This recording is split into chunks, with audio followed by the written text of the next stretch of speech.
just concluded a meeting with the leadership of SANEF. They were meeting with the presidency today. This meeting was agreed some days ago, particularly when Parliament was going to be meeting in a joint session. Also because of the things that happened then, there was a need to meet and talk about these matters. But as you know, some of those matters were clarified by ministers. But we still thought it was important to meet, just to make sure that such things do not happen again.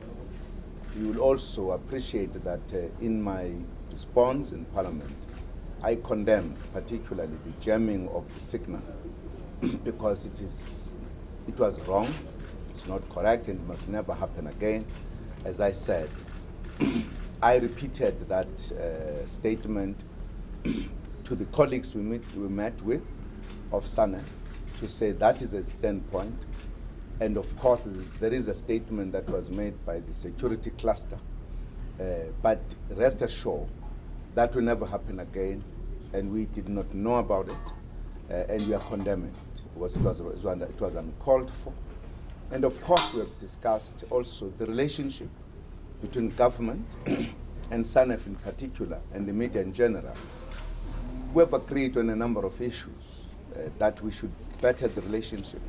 We should be able to communicate as often as possible between the two.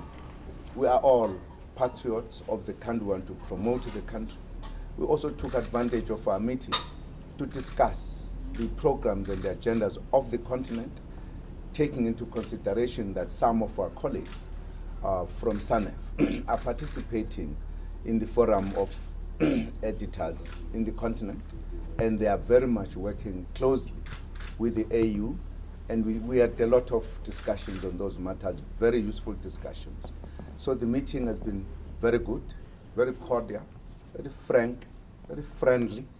It has been everything that you can think of, and we are very happy after this meeting. So I'll give the chairperson of SANEF the opportunity to reflect on this. Thank you. Friends, we had, as the President says, a very successful meeting. We expressed our frustration at what happened in Parliament, and the President agreed with us that indeed it shouldn't have happened, and on behalf of government is regretting what happened.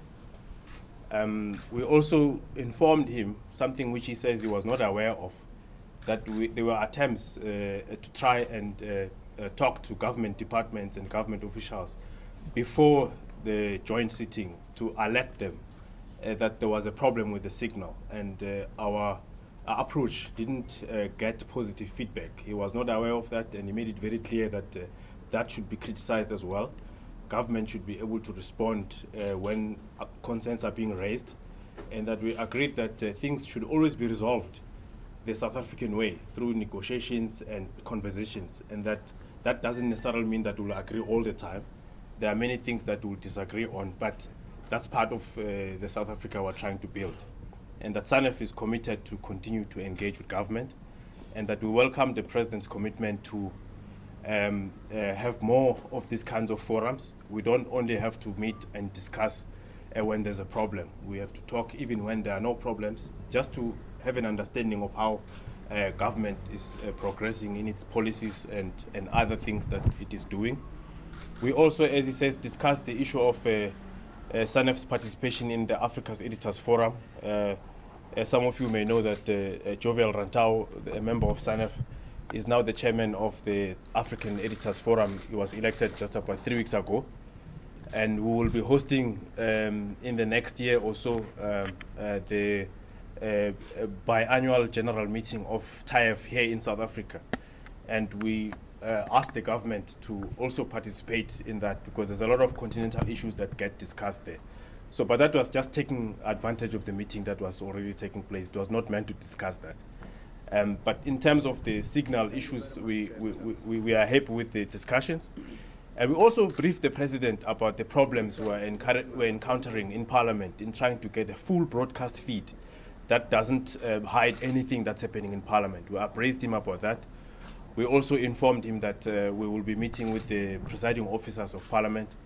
Of course, due to the separation of powers issue, some of the things can only be dealt with by the Speaker of the National Assembly and the Chairperson of the National Council of Provinces. So we will be taking up the matters there. So we hope that overall this has been a learning curve for both on the side of government and us, that we need to listen to each other before things boil into a crisis. There was no need for the President's State of the Nation address to be disturbed for the first time in history just because cell phone signals could not work. It's an issue we could have addressed early, but as he correctly points out, it's regrettable and it wouldn't happen again. And we take his word for that, and both sides have agreed to be vigilant in future. We also agree that there must be something said more about the behavior in Parliament from the media. Really, to say Parliament is an apex of democracy, and it has a specific decorum and dignity, and that must not be undermined. And that therefore there must be more of writing about that, helping members of Parliament to appreciate that we have got to behave in a particular way in Parliament on behalf of the people who voted us. I just thought that point is absolutely important for you who collect news.